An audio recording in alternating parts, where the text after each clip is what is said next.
Professeur Ketfi, bonjour. Bonjour. Vous êtes le professeur chef de service de la pneumophysiologie au niveau de l'hôpital de Ruiba, Alger Est. Et donc, professeur Ketfi, d'abord, on vous remercie pour avoir reçu l'agence de communication médicale Iliag Events au sein de votre service. Professeur Ketfi, quel état des lieux faites-vous aujourd'hui concernant la Covid-19 au niveau de votre service déjà? Merci pour cette question. Bonjour à vous, bonjour pour tous les auditeurs. En fait, l'état des lieux actuellement dans le service, on va dire qu'il y a une amélioration qui est palpable depuis plusieurs jours, on va dire au moins une quinzaine de jours, que les choses commencent à s'améliorer nettement. Ça, c'est une bonne nouvelle. Voilà, que le nombre de cas diminue. Et bien sûr, j'aimerais bien rebondir avant qu'on a déjà passé au mois de juin, juillet, un pic au cours de la première vague. Et après, les choses ont commencé à s'améliorer. Et je pense qu'en fait, il y a un relâchement en matière des mesures barrières, ce qui a provoqué une deuxième vague, ou participé au moins à une deuxième vague. Les choses étaient vraiment alarmantes, ça fait déjà un mois et demi. Et après, maintenant, je pense que la reprise et l'intensification des mesures barrières a permis le contrôle de la maladie. Et actuellement, on assiste à un contrôle palpable. Et au niveau du service, on a un nombre de cas qui est limité. Très bien. Eh bien, ça, c'est vraiment une très très bonne nouvelle, hein, vous nous rassurez. D'accord. Alors, professeur Ketfi, une deuxième question, si vous permettez. Quel est le profil type du patient qui est admis en hospitalisation au sein de votre service, dans l'état actuel des choses? Très bien. En fait, on a assisté à la première vague et à la deuxième vague, et le profil type du patient réellement a changé beaucoup. Hein. C'est qu'au cours de la première vague, les professionnels de santé qui étaient impliqués dans la prise en charge des patients Covid-19, c'était essentiellement le personnel hospitalier. Et le profil type, c'est des patients qui présentent une symptomatologie Covid-19, c'est-à-dire une symptomatologie d'ordre général, fièvre, frisson, myalgie, arthrite, syndrome grippal, et parfois une symptomatologie en plus du syndrome grippal, symptomatologie digestive, respiratoire, etc. Et donc c'était pratiquement une symptomatologie où les patients viennent consulter au début de la maladie.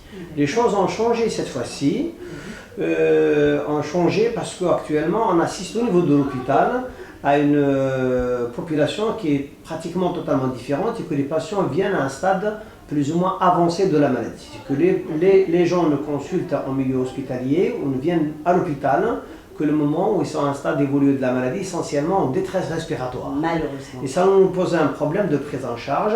Et d'ailleurs, on a soulevé ça dans pas mal de situations où on a eu l'occasion d'intervenir. C'est que l'idéal que le patient consulte au début de la maladie, non pas à un stade évolué de la maladie, car ça nous donne une marge plus efficace, une marge plus large pour agir efficacement contre la Covid-19. Oui. Donc il y a peut-être un manque de communication dans ce sens.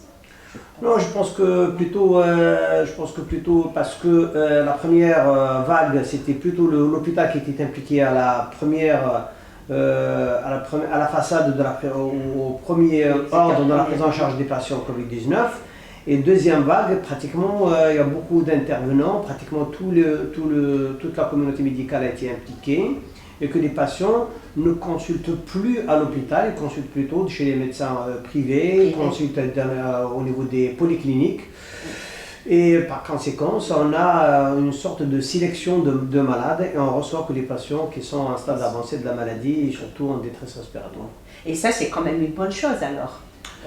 Segmenter un petit peu en fonction du degré de la maladie. Franchement, pour pouvoir un petit peu désengorger les hôpitaux. Oui, si on prend ce volet-là, vous avez tout à fait raison, c'est que ça permet aux hôpitaux de ne prendre en charge que les patients qui sont réellement en détresse. Mais en même temps, d'un autre côté, c'est qu'il y a un protocole thérapeutique du ministère de la Santé qui se base essentiellement sur l'association chloroquine azithromycine qui n'est pas appliquée réellement dans les structures en dehors de l'hôpital. Oui. Donc les patients en fait, qui ont consulté en dehors de l'hôpital, dans la majorité des cas, n'ont pas bénéficié de ce protocole. Donc maintenant, est-ce qu'ils n'ont pas bénéficié, est-ce que s'ils ont reçu ce traitement ça aurait dû apporter un plus. Je pense, selon notre expérience au cours de la première vague, je pense que oui, mais bien sûr, des études complémentaires sont éventuellement nécessaires pour conforter cette hypothèse. Oui. Et une dernière question, professeur Ketfi. Alors, quel enseignement tirez-vous de cette crise sanitaire universelle, je dirais? Je pense que c'est le monde entier qui a souffert de cette crise sanitaire majeure. La première chose qu'on doit tirer, c'est que les systèmes de santé de par le monde et en Algérie, mais s'ils méritent réellement de les revoir dans la profondeur et se préparer, parce que se préparer on va dire, à tous les niveaux pour pouvoir faire face éventuellement à des crises sanitaires qu'on ne peut pas écarter, que c'est des choses qui peuvent se répéter dans l'avenir. Donc normalement, on doit rester prudent et on doit se préparer notre personnel, préparer nos hôpitaux et surtout aussi booster les travaux de recherche, voilà, pour avoir des capacités à analyser ce genre d'épidémie ou de pandémie qui peuvent surgir dans l'avenir et qu'on va dire que logiquement, si on suit les choses dans leur logique, on va dire que logiquement il y aura encore des épidémies voilà, et qui peuvent menacer l'humanité et qu'on doit être prêt, on doit rester prêt à faire face. Oui. Voilà. En espérant donc effectivement qu'on boostera la recherche dans ce sens, en tout cas chez nous. En tout cas, c'est notre souhait. Je pense que l'Algérie, elle a un potentiel important en matière, un potentiel humain, qui est prédisposé, je pense, à se lancer dans ce défi, et que juste un climat favorable et les moyens nécessaires permet de donner des avancées dans ce sens.